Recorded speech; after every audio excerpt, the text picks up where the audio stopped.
Well, hello everyone. This is Zan from Project A to Z. Hope you guys are doing okay during the pandemic.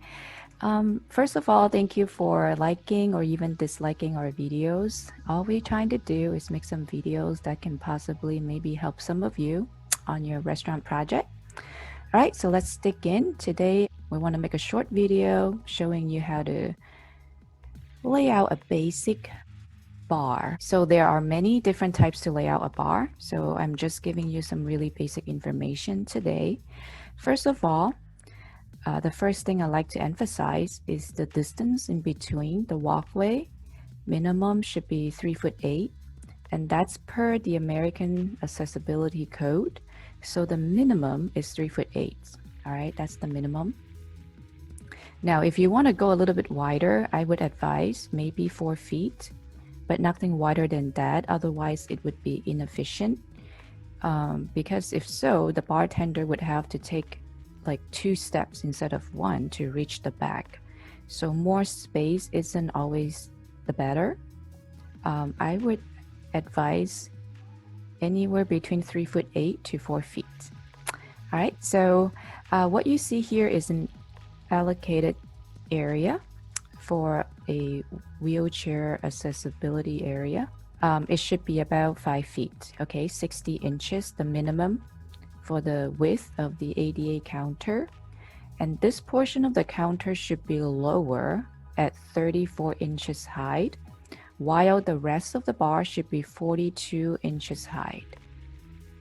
All right, so this portion of the counter should be lower, so a wheelchair person can come to the counter and utilize this area. So again, the minimum width is 5 feet.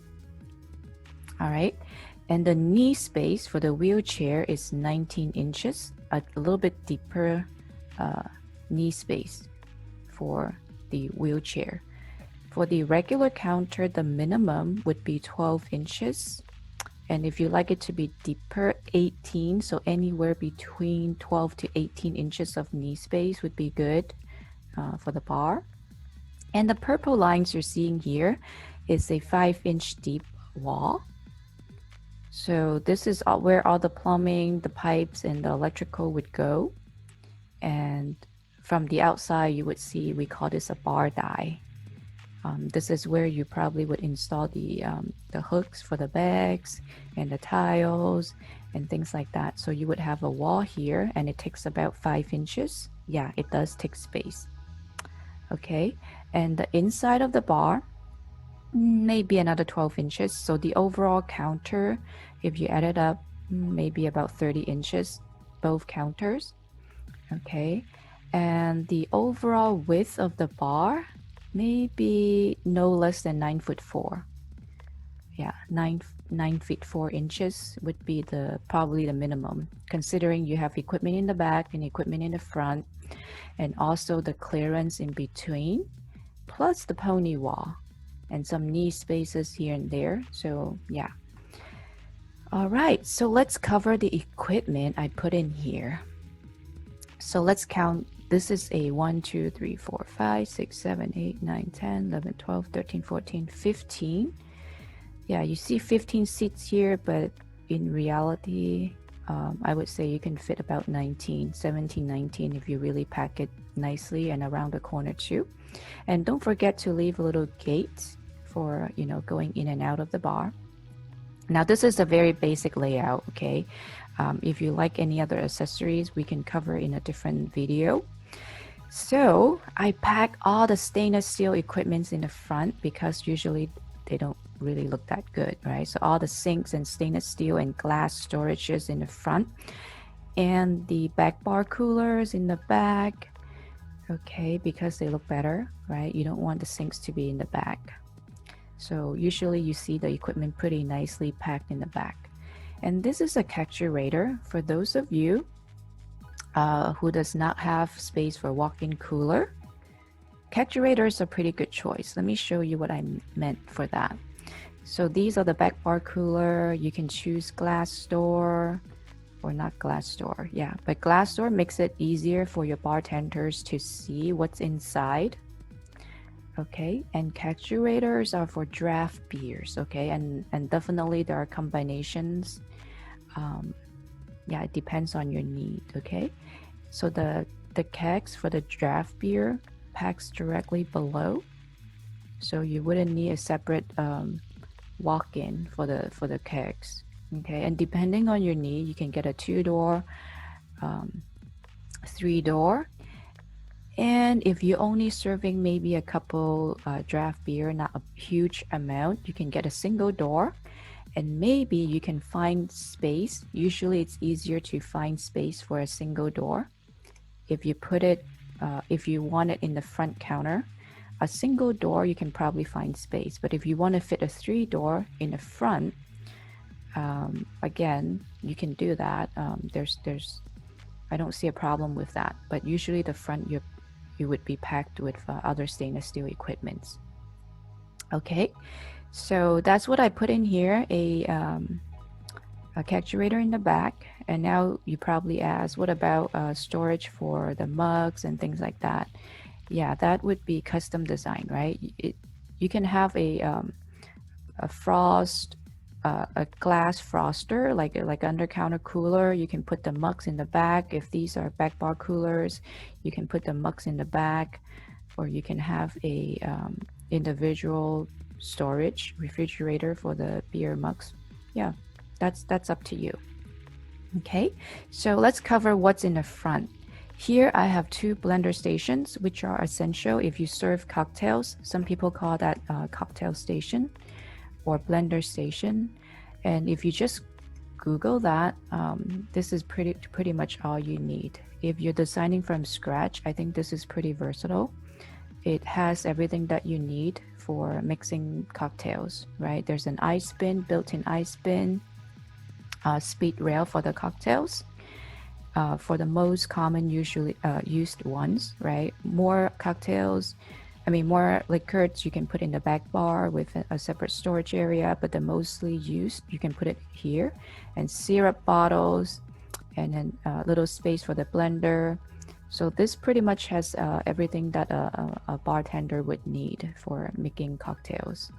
So I put 2 of these, one here and one here. Each station has a soda gun attached. The soda gun, you can put it on the right. Yeah, I think it makes more sense to put the soda gun on the right side. But again, depending on your personal needs, right? So these are essential for cocktail making.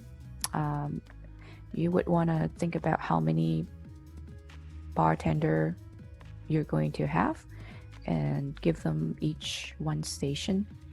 And there are other design scenarios too, where you put the ice bin in the middle to be shared by the 2. But yeah, both works. But this is the first thing I would think of for laying out a bar, is to put out a blender station for the bartenders. And of course, you would need an ice maker, right? Some people put the ice maker in the kitchen, and some people prefer to have one at the bar. So the downside of having it at the bar is it does make a lot of noise.